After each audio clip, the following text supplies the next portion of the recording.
Welcome to County Report this week. I'm Anqoinette Crosby. Thank you for joining us. Coming up in the next half hour, how Germantown is helping meet the demand for affordable senior housing. Plus, why local school children and teachers are singing the praises of a cultural outreach program. And later, the touching story behind some long overdue library books. But first, Montgomery County officials are mourning the sudden loss of Dr. Ulder Tillman. For the past 13 years, Dr. Tillman served as the county's health officer. And as Susan Kennedy reports, officials are remembering her as a champion for public health. Dr. Ulder Tillman was a respected leader who was dedicated to her job of educating the public about health issues. She served as the county's health officer since 2003, and her sudden passing from a brain aneurysm at the age of 67 leaves a large hole in the health field here in Montgomery County. If a healthcare provider is suspicious of someone with Ebola, they must call by telephone and notify both local public health as well as the state health department. Dr. Tillman worked diligently to reduce health disparities among Montgomery County residents throughout her career. You came here dressed for mosquito season. Tell me about that. I did. I want to encourage people to wear long sleeves, to make sure that the shirts are tucked into the pants. She was known for her soothing presence, whether it was talking about infant mortality or her colorful demonstrations about protection from Lyme disease and the Zika virus. Okay, everybody get a picture of that. Shirt and pants. All right. Pant legs and socks. County Executive Ike Leggett praised Dr. Tillman for her work in both the expansion of the Montgomery Cares network of nonprofit health clinics and the Care for Kids program. Both programs serve the uninsured in the county. Council President Roger Berliner says her devotion to all county residents will be missed. Working on disparities of all our ethnic groups that have very different health needs and making sure that everybody's needs are being taken care of. And she did that in this very calm and soothing way of explaining very complex medical issues in ways in which people like myself could actually understand. And so she was terrific on every level. Prior to joining the county, Dr. Tillman served as the Chief of Community Health for the Delaware Division of Public Health and also was the Director of Health for the City of Waterbury, Connecticut. She was a graduate of Harvard Medical School and Johns Hopkins School of Public Health. In Rockville, I'm Susan Kennedy for County Report This Week. Montgomery County Executive Ike Leggett is asking for your input. He wants residents to weigh in about the operating budget priorities for fiscal year 2018. He'll soon be holding 5 budget forums. Now, this is a great opportunity to have your voice heard. Here is a list of forums taking place throughout the county. And you can also join the discussion at the hashtag on your screen. The county executive will announce his recommendations on March 15th. The County Council will approve the operating budget at the end of May. For more information, go to the county's website listed on your screen. New year, new city manager. Rock 11 Now's Kathy Dantzler sat down one-on-one for an interview with Robert DiSpirito. All those in favor, please raise your hand. It is unanimous. And Mr. DiSpirito is with us this evening, so welcome and thank you so much. Rockville will start 2017 with a new city manager. Meet Mr. Robert DiSpirito. Rockville's Mayor and Council chose Mr. DiSpirito back in November. He comes to Rockville from Florida and has 3 decades of service in local government.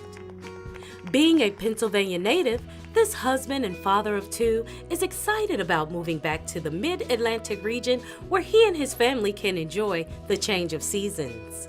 One of the things that attracted me to this opportunity was the fact that this town has a national reputation for quality of life and being a well-run city, and that doesn't mean necessarily just from the top. It takes everybody to run the city organization, everybody at every level. City managers are the ultimate jack of all trades, masters of none. I surround myself with a lot of smart people and experts. As city manager, he understands that his job goes beyond his desk here at City Hall. I'd like to engage the business community in our mission to a greater extent. Not only from an economic development standpoint where we want them to flourish and stay, retain, but also I think for what we can learn from the business, good sound business practices that will help us be more efficient, help keep taxes down, help us stretch the dollars further, which means that we can sustain the services that we offer. You can also read more about the new city manager by checking out our online newsletter. Just head to rockvillereports.com. For County Report This Week, I'm Kathy Dantzler. Congressman-elect Jamie Raskin headlined a small business university event. It was held in December at the Montgomery Community Studios. Raskin talked about how infrastructure is important to growth, while also taking time to listen to local business leaders. MyMC Media's Maureen Chattery reports.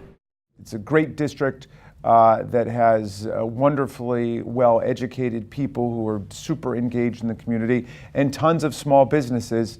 U.S. Congressman-elect Jamie Raskin headlines the final Small Business University event of 2016 at Montgomery Community Media Studios.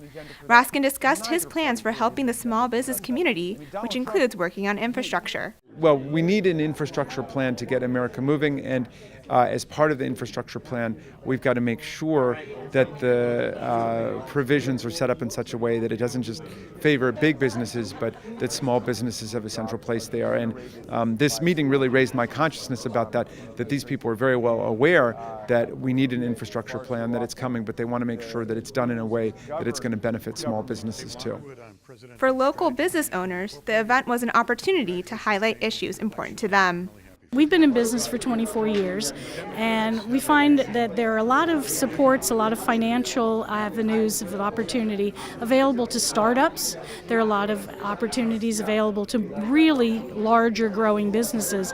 But for those of us that are small businesses kind of stuck in the middle, there's not a lot of support. There's not a lot of attention paid to us. And so I think it's a matter of introducing this. This is an issue. And I think I did see some recognition of that on his in his answer. Well, he's very pragmatic. He wants to help us. He seemed very interested in some of the issues that we face as small business owners in terms of the amount of paperwork and time it takes for me to work with a new client.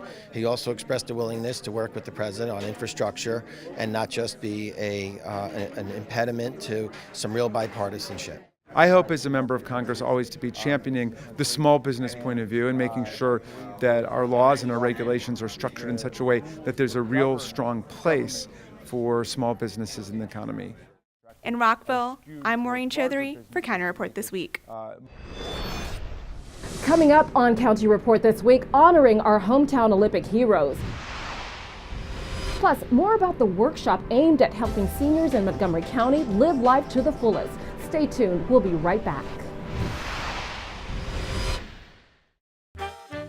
Did you know there are more than 10,000 county government phone numbers? But there's only one number you need to remember for non-emergency calls, 311. MC311 is Montgomery County government's online telephone information system. Need information? Have a problem or complaint? Trying to locate a county government facility? Call 311. The call center is open Monday through Friday, 7 a.m. to 7 p.m. The website is available 24 hours a day, 7 days a week. Welcome back to County Report This Week. I'm Anqoinette Crosby.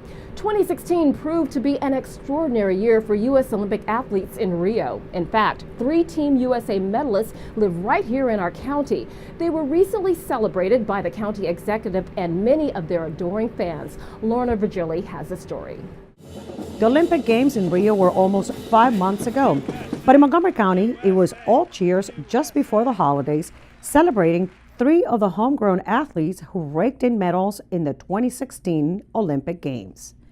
There were 46 gold medals awarded to the U.S. team this year. And for the first time in 40 years, we led all categories of efforts in terms of the medal standing. You think about it, 46, 6 of those medals, gold medals, came from right here in Montgomery County. 19-year-old Katie Ledecky, the youngest member of the USA swim team, won 5 medals, 4 gold and 1 silver. She also broke 2 world records. I've lived in Montgomery County my whole life. I have to thank my parents for raising me here in Montgomery County and for everything that they've done to get me to this point. And I have to thank my club swim team, Nation's Capital Swim Club, I've been on since I was a little kid. And my schools, Little Flower School and Stonebridge School of the Sacred Heart, for always supporting me, and I feel like I've gotten some really great education here in Montgomery County. Swimmer Jack Conger, the 22-year-old Rockville native, a former student of Good Counsel High School, who won a gold medal in Rio. But I just wanted to thank everyone in Montgomery County for always supporting me and helping me achieve my dreams. And going to Rio really made me realize that how badly I still want to go to Tokyo and keep fighting and keep moving forward. So thank you. Ashley Nee, born and raised in Darnestown, attended Northwest High School. She is a two-time member of the U.S. kayak team and a gold medalist. It took me a long time to achieve my Olympic dream, 17 years of unwavering support from my parents and my family and my friends. Finally achieving it means the world to me. I had such a good time in Rio. It was a true dream come true. I wouldn't have gotten that opportunity without having lived in Montgomery County. It was a huge asset to my training. You can say that again. All received a proclamation from the county executive. Over 300 county residents showed up for the celebration. And at the end, kids took photographs with the three athletes. In Silver Spring, for County Report This Week, I'm Lorna Virgili. The Martin Luther King holiday will be observed on Monday, January 16th. During this day of service, thousands of volunteers will participate in community service projects that will help many local nonprofits. We have a couple locations throughout Montgomery County where we're going to have community service being hosted by nonprofit organizations and groups, and we are, opening it up to the public for volunteers to come out to do community service for each of these organizations. They will be doing things from creating blankets for the hospice, making dog toys for animal shelters, and packaging food for the hungry, and appreciation cards for the military troops, many different things. To find out where you can volunteer, go to montgomeryserves.org. And the county will also be hosting its free annual MLK tribute and celebration on the 16th. The MLK celebration will be held at the Strathmore starting at 3:30 p.m. Those interested in attending should obtain their free tickets by visiting the website or calling the phone number listed on your screen. Seniors looking for affordable housing in Montgomery County now have a new place they can call home. Montgomery County Executive Ike Leggett was joined by county leaders for a recent ribbon-cutting ceremony. The ceremony celebrates the opening of Churchill Senior Living Phase 2, and it's located in Germantown. Councilmember Craig Rice explains why providing affordable housing is a necessity for seniors. It certainly speaks to what we're seeing in the community, the need, as we have one of our fastest rising populations in Montgomery County, which is our senior population. And so a lot of them need different choices on where they want to live. Some are going to age in place, but others are going to want to downsize, and they're going to want to have places like this, places that represent affordability, that represent a minimal amount of supervision and support that they need, but give them all of the things that we really care about in Montgomery County, which is still enable them to be a part of a community. And so that's why this is so exciting. Montgomery County's senior population have much to be proud of. The county ranks among the highest in the country for its quality of life for seniors. Crystal Park tells us about a workshop focusing on aging in Montgomery County. Did you know Montgomery County is one of the top-rated places to age in the United States? According to AARP and the World Health Organization, Montgomery County ranks as a top senior-friendly place thanks to its rich natural resources and vibrant programs. Recently, the Montgomery County Department of Health and Human Services Office of Community Affairs and Aging and Disability Services, along with the Asian American Health Initiative, co-sponsored a free aging workshop as part of the Empowering Community Health Organizations Project 2016. We want to empower smaller organizations such as faith-based organizations like churches and temples, and also cultural organizations to have the skills or know where they could find resources, and so that's why we have a workshop. Although Asian American seniors are one of the healthiest groups in the county, they face certain barriers that prevent them from utilizing the vast array of resources geared towards them. They'll county has a lot of program servicing senior citizen, but it's not known to our community. We have services for people that can receive services online. And as an example, I brought this topic. This is online. And it's called Transportation Network Directory for people with disabilities and adults over 50. When it comes to aging, there's a certain stereotype that paints seniors as a drain on society's resources. But Dr. John Kenny says it's time to change that narrative because it simply isn't true. People just don't retire and go off and play golf in the golden years. Nothing wrong with that. They have a right to do that. But they often look to balance that kind of more leisurely life with still staying engaged and giving back to their communities. In Silver Spring, I'm Crystal Park for County Report This Week. For more information about services for seniors, visit these websites or call the phone numbers on your screen. This is a unique story that caught the staff from Montgomery County Public Libraries a bit off guard. They received a heartfelt letter and a check from a former Rockville resident. In it, he explained that he had found 2 overdue books from 46 years ago while cleaning out his parents' possessions. Well, he not only returned the books, but he also went one step further.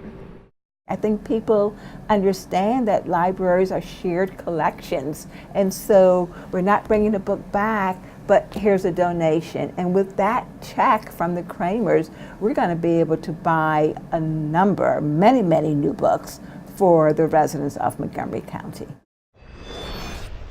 Coming up on County Report This Week, it's now going to be harder to speed in Rockville, why the city is adding more eyes in the sky. Plus, we get an update on the Police Cadet program, and the time to apply is right around the corner. Those stories and more when we come back. County residents are required by law to clear sidewalks in front of and alongside their properties within 24 hours of the end of a snowstorm. Working together, Montgomery County can stay safe and warm this winter. Good neighbors clear their sidewalks of ice and snow. For more information, call 311 or go to montgomerycountymd.gov/safe sidewalks. Welcome back to County Report This Week. I'm Anqoinette Crosby.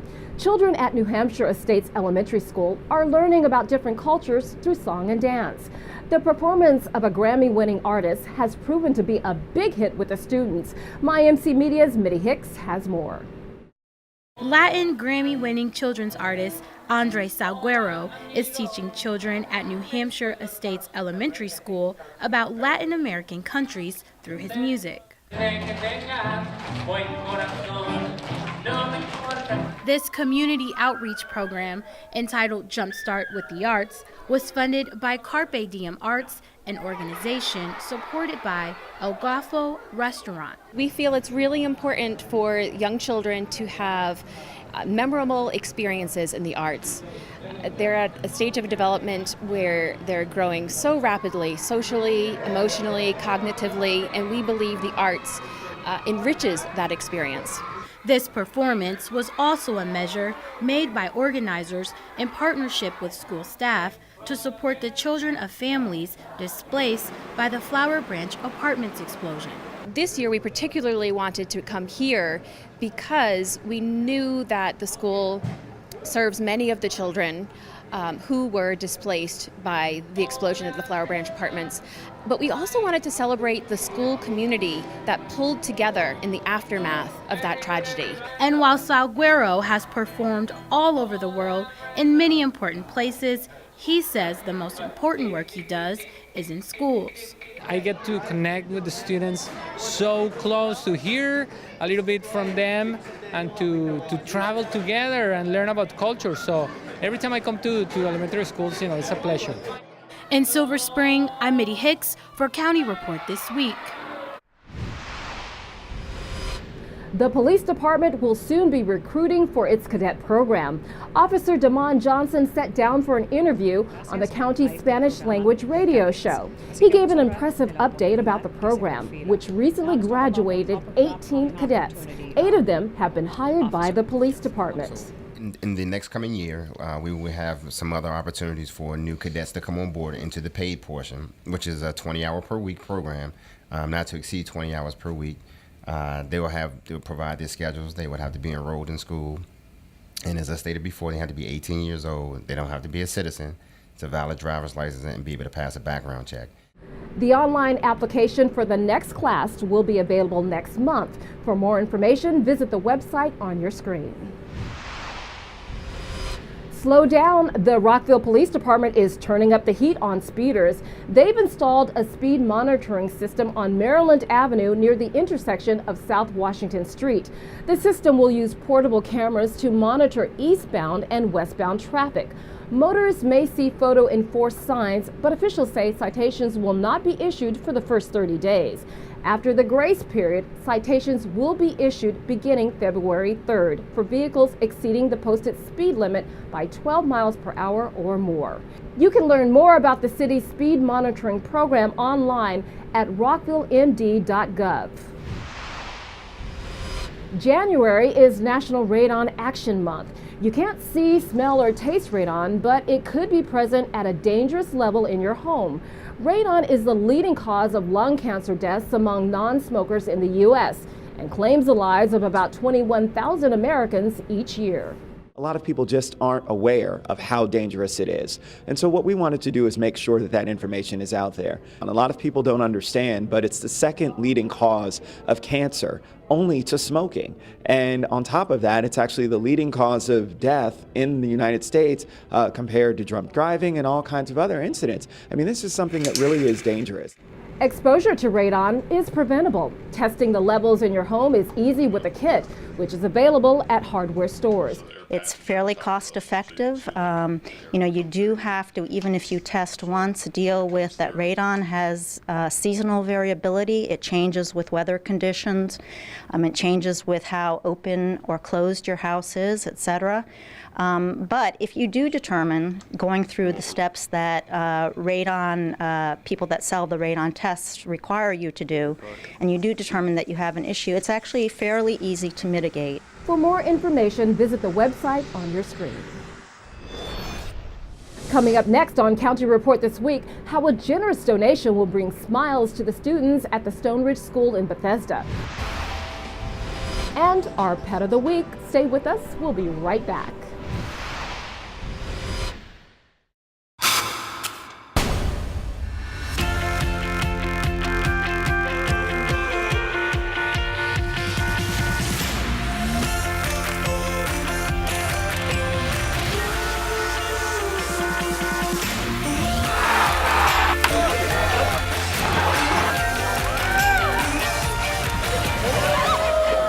Get to MC and we'll get you going.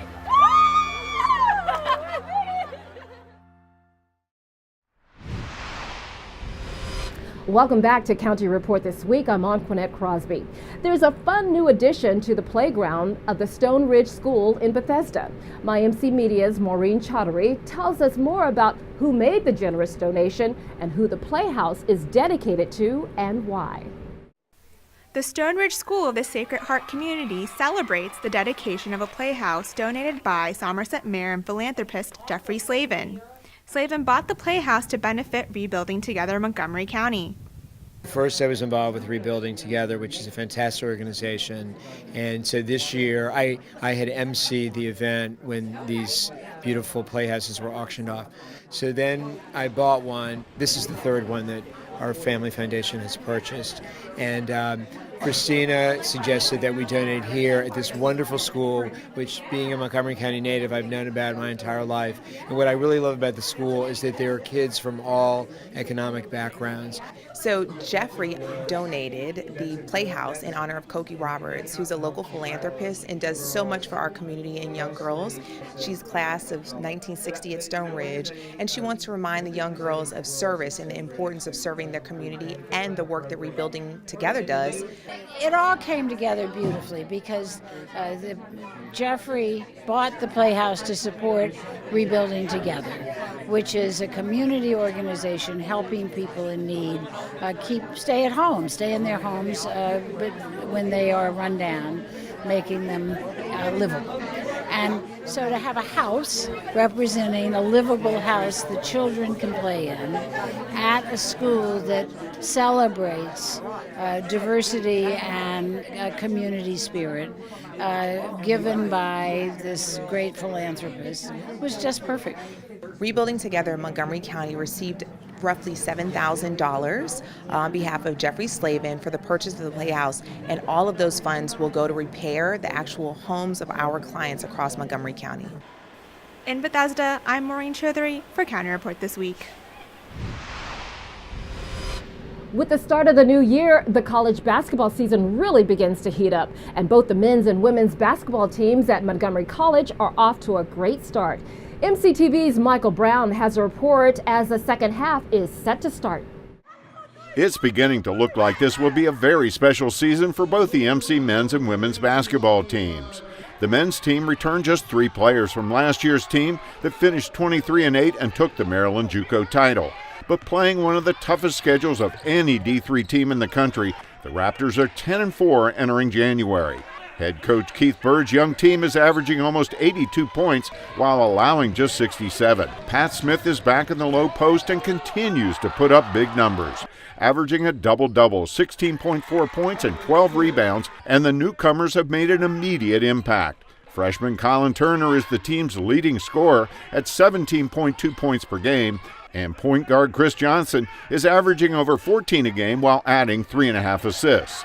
This is a much deeper team than last year, and the more they play together, the better they get, setting up what should be an exciting second half with a deep run in the postseason looking highly probable. Meanwhile, MC's women's team is off to an even stronger start. Head coach Tarla Gasquet's Raptors are 11-3 overall and currently ranked number 10 in the NJCAA National Top 10. Though returning just 2 players from last year's team, her young Raptors are deeper, more athletic, and stronger defensively than last year's edition. They're putting up 82 points a game while allowing just 50. And the first-year players are making a serious impact. Armani Lomax leads all scorers with 21 points a game while pulling down 9 rebounds. Kalima Johnson adds 18.9 points, 8 rebounds, and an astounding 5.5 steals a game. Forward Cherie Addison puts up 18 points, and Anu Bamijoko, while just 5'6", leads the team with 11 boards a game while adding 4 steals. So entering the season's second half, this team looks like they have the talent and the grit to make for a very interesting postseason. For County Report This Week from Montgomery College, I'm Michael Brown. With the holidays over, we are reminding you to recycle cut Christmas trees. Just place the tree at the curb on your regular recycling collection day. Just make sure that all of the ornaments, lights, and stands are removed from the tree. For more information on recycling, visit the county's website, montgomerycountymd.gov/recycling. Now it's time to meet our Pet of the Week. Kathy Stanhope joins us from the Montgomery County Animal Services and Adoption Center with more. Kathy? This is Stuffing. Stuffing is possibly the sweetest, cutest rabbit I have ever seen. Believe it or not, he was found as a stray. Thank goodness someone picked him up and brought him here. We think he's just about 5 or 6 months old. He is male. He will be neutered very shortly, so he will soon be a neutered male, and he's looking for a home. If you want a rabbit, this is the most adorable thing you could ever find. Please visit Stuffing on the web at montgomerycountymd.gov/ASD or give us a call about Stuffing at 240-773-5900.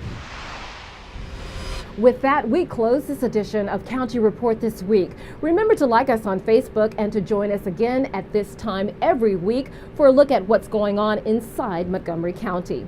We leave you this week with images from a ribbon-cutting ceremony in Tacoma Park. The ceremony took place at the Tacoma-Langley Crossroads Transit Center.